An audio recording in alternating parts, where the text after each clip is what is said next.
하나님께서 한 공동체 안으로 들어오게 하셨으니, 하나님께서 한 공동체에서 살아가게 하셨으니, 우리와 다르지만 모습, 성향, 성격 다 다르지만 우리는 서로를 인정해 주어야 해요. 인정할 수 있는 우리의 노력이 필요하다는 거예요. 왜?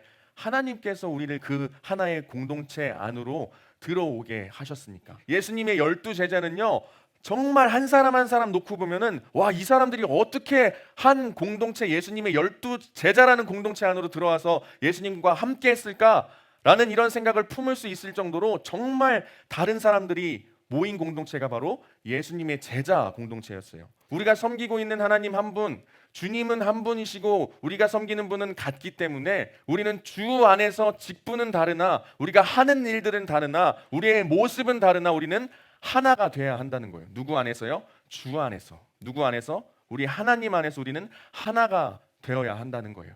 자, 그런데 한번 생각을 해볼게요. 만약에 이 손흥민이 뛰고 있는 팀 이름이 토트넘이라는 아주 유명한 팀이에요. 굉장히 실력 있는 팀인데, 이 팀에서 똑같은 손흥민이라는 사람만 11명이 뛰게 된다면 그 팀은 어떻게 될까요? 그 역할을 담당해 줄 만한 선수들이 있어야 한다는 거예요. 여러분, 그런데 축구뿐만이 아니라 우리 공동체도 마찬가지라는 거예요. 우리 공동체도.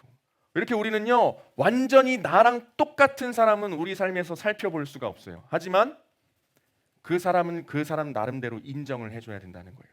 특히 우리 이 교회 공동체 가운데, 우리 예수고 공동체 가운데서도 옆에 있는 사람이 나보다 못생겨도, 나보다 성격이 좋지 않아도, 나랑 성격이 달라도, 모습이 달라도, 살아온 환경이 달라도, 지내온 그 가정의 상황이 달라도 우리는 하나를 이루어 가야 한다는 거예요. 왜냐? 우리는 주 안에서 하나 된 공동체로 주님께서 묶어 주셨기 때문에.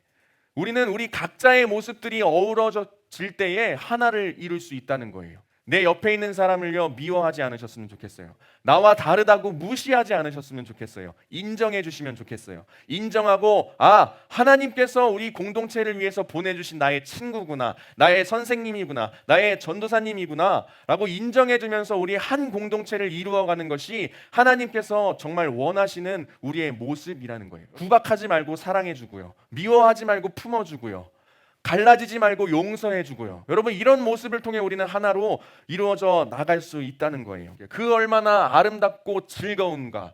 형제자매가 어울려서 함께 사는 모습, 하나님께서 우리에게 원하시는 모습이 이 모습이라는 거예요. 여러분, 우리 공동체를 향해서 하나님께서 이런 말씀을 하셔야 되지 않겠습니까?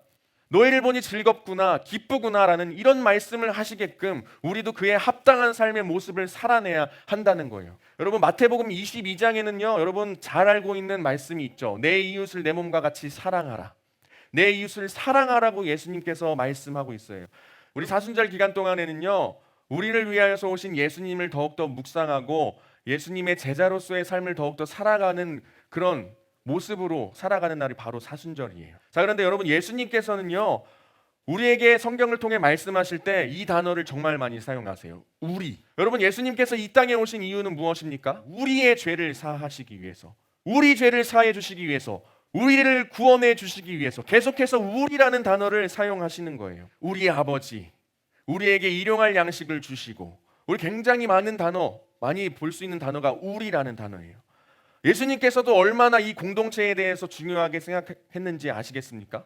우리 성경 말씀을 통해서도 예수님께서 우리 공동체, 하나 된 공동체를 굉장히 중요하게 생각하셨다는 것을 성경 말씀을 통해서도 알 수 있는 거예요. 오케스트라에는요, 굉장히 수많은 악기들이 모여서 한 팀을 이루어가는 게 바로 오케스트라예요. 이 팀에서 야, 심벌, 너 너무 시끄러워, 좀 조용히 좀 하고 가만히 좀 있어, 이런다면 이 오케스트라 팀은요, 역동적인 소리를 낼 수 없을 거예요.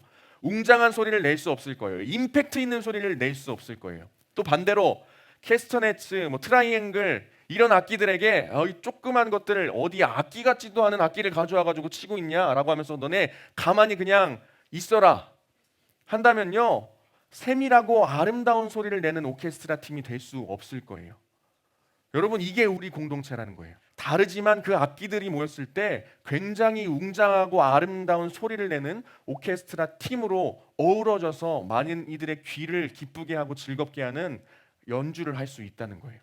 여러분, 우리 공동체가 이와 같은 줄 믿습니다. 여러분, 공동체가 없다면요, 사실 제 설교도 필요가 없을 거예요. 우리 예수고 공동체가 없다면 제 설교도 사실 없는 거예요. 여러분, 공동체가 없다면요, 사랑이란 없습니다. 공동체가 없다면요, 회복도 없고요. 공동체가 없이는 기쁨과 행복도 없습니다. 공동체가 없다면요, 우리의 신앙의 성장도 있을 수 없을 거예요. 공동체가 없다면요, 우리의 영적인 부흥도 있을 수가 없다는 거예요. 그러니 여러분들이 속해 있는 이 공동체는 하나님께서 주신 정말 소중하고 귀중한 공동체인 것을 여러분 날마다 기억하며 살아가셨으면 좋겠어요. 저는 믿어요. 하나님께서 분명한 계획과 뜻이 있기 때문에 우리 예수고 공동체로 여러분들을 이끌어 주셨다는 것을, 하나님께서 예수고라는 이 공동체의 울타리를 만들어 주셨으니 이제 하나님께서 기쁘고 즐겁고 아름답다고 표현하신 그 공동체를 만들어 가기 위해서 여러분들도 조금 힘쓰셨으면 좋겠어요. 여러분들도 노력하셨으면 좋겠어요. 기도하시며 마음을 넓혀 가시고요. 기도하시며 옆 사람을 품어 주시고 사랑하는 마음. 예수님께서 먼저 우리에게 보이신 그 사랑의 마음을 옆에 있는 친구들과 선생님과 가족들, 이 예수고 공동체 가운데 멀리 퍼뜨리고 또 사랑을 전하는 우리 예수고 공동체가 되었으면 좋겠습니다.